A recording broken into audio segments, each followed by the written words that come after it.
যুৱক যুৱতীসকলক লৈ সপোন দেখা যোৰহাটৰ এজন সমাজকৰ্মী হৈছে বীৰেন দত্ত।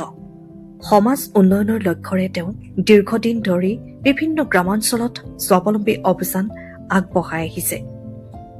আৰ্থিকভাৱে দুৰ্বল লোকসকলক আত্মনিৰ্ভৰশীল কৰাৰ উদ্দেশ্যেৰে বিভিন্ন সময়ত হাঁহ কুকুৰা আদি পালনৰ বাবে শ শ হাঁহ কুকুৰা পোৱালি বিনামূলীয়াকৈ প্ৰদান কৰি আহিছে। এই পদক্ষেপে বহু পৰিয়ালক নিজাকৈ উপাৰ্জনৰ পথ মুকলি কৰি দিছে। কেৱল পশুপালনতেই সীমাবদ্ধ নাথাকি আজি তেওঁ এক ব্যতিক্ৰমী পদক্ষেপ হিচাপে আগবাঢ়ি আহিছে। গ্ৰামাঞ্চলৰ কেইবাজনো উদ্যমী যুৱকক স্বাৱলম্বী আৰু আত্মনিৰ্ভৰশীল কৰাৰ লক্ষ্যৰে চুলি কটা প্ৰশিক্ষণৰ ব্যৱস্থা কৰে। এই প্ৰশিক্ষণৰ জৰিয়তে যুৱকসকলে পেছাদাৰীভাৱে চুলি কটা শিকাৰ সুযোগ লাভ কৰিছে। ইয়াৰ লগতে তেওঁলোক নিজাকৈ চেলুন ব্যৱসায় আৰম্ভ কৰিব পাৰিব বুলি উল্লেখ কৰিছে। লগতে প্ৰয়োজনীয় সহায়ো আগবঢ়াইছে। ইতিমধ্যে কেইবাগৰাকী যুৱকে চেলুন খুলি স্বাৱলম্বিতাৰ পথত আগবাঢ়িবলৈ সক্ষম হৈছে। সমাজকৰ্মী বীৰেন দত্তই এনেদৰে ব্যতিক্ৰমী ধৰণেৰে সহায় আগবঢ়োৱাৰ বাবে ৰাষ্ট্ৰীয় প্ৰগতিশীল বঁটা লাভ কৰিবলৈ সক্ষম হৈছে। তেওঁৰ এই পদক্ষেপসমূহে যুৱ সমাজক আত্মবিশ্বাস যোগোৱাৰ লগতে স্ব-নিয়োজনৰ ক্ষেত্ৰতো উৎসাহিত কৰিছে।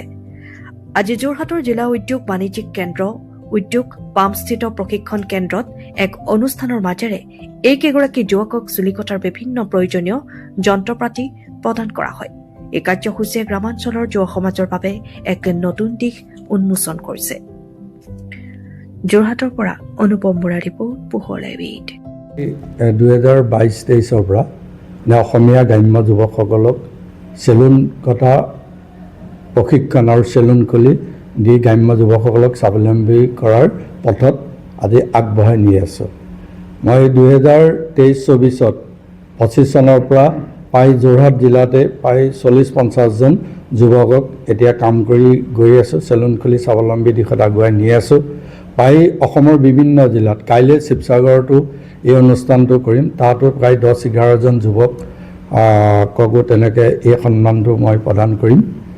আজি খুব গাঁৱৰ গ্ৰাম্য যুৱকসকলক স্বাৱলম্বী দিশত চেলুন খুলি যি আজি আগবঢ়াই নিছোঁ, এতিয়া যুৱ সমাজৰ কাৰণে মই খুব আদৰণীয়ভাৱে মোৰ এটা মনৰ অনুভৱ হৈছে যে আমাৰ নিচিনাকৈ এনেকৈ গ্ৰাম্য যুৱকসকলক যদি চেলুন খোলা বা ব্যৱসায় কৰি স্বাৱলম্বী দিশত আগুৱাই নিয়াৰ যি মোৰ উদ্দেশ্য, আমাৰ যিটো উদ্দেশ্য, সেই উদ্দেশ্য আজি সফল হৈছে।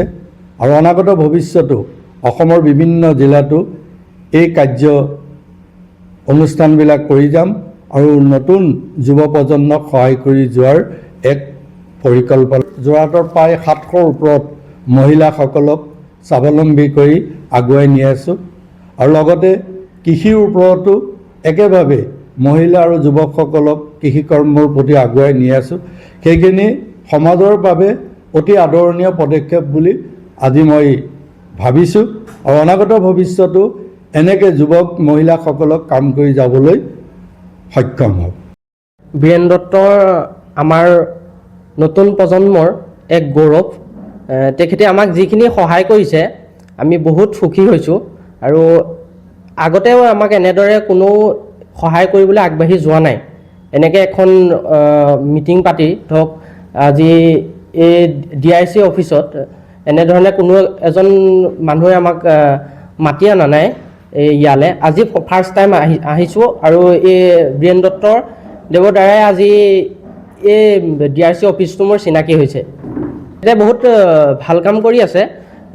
আমাৰ যুৱ প্ৰজন্মৰ কাৰণে বহুতো তেখেতে আগবঢ়াই নিছে নিবনুৱা যুৱকসকলক। ধৰক আপোনাৰ কিছুমান পশুৰ এই ক্ষেত্ৰত তেখেতক মই ধন্যবাদ জ্ঞাপন কৰিছোঁ আৰু আগলৈও যাতে এনেদৰে আমাক সহায় কৰি যাব পাৰে। বৰ ভাল দিন বুলি ক'ব লাগিব। বীৰেন দত্তৰ নিচিনা এজন সমাজৰ কাম কৰা ব্যক্তি আমি আমাৰ কাষতে পাইছোঁ আৰু তেখেতৰ এই অৰিহণাবিলাক আমি গম পাই আছিলোঁ, বহুত দিনৰ পৰা গম পাই আছোঁ, কিন্তু লগ পোৱা নাছিলোঁ। আজি সৌভাগ্য বুলি কৈছোঁ মই, তেখেতক লগ পোৱা মোৰ সৌভাগ্য হ'ল আৰু লগতে আজি যিটো কাৰ্যসূচী তেখেতে হাতত লৈ পেলাই আজি DIC নিচিনা জেগাত আপোনালোকে তেখেতে যেনেকুৱা এটা কাৰ্যসূচী পালন মানে পাতিবলৈ সক্ষম হ'ল, সঁচাকৈ আমি নথৈ আনন্দিত হৈছোঁ আৰু তেখেতৰ মোৰ ফালৰ পৰা ধন্যবাদ দিছোঁ আৰু দীৰ্ঘায়ু কামনা কৰিছোঁ তেখেতলৈ। যোৰহাটৰ JB ৰোডত অৱস্থিত জ্যোতিষ্মান ড্ৰাগছ।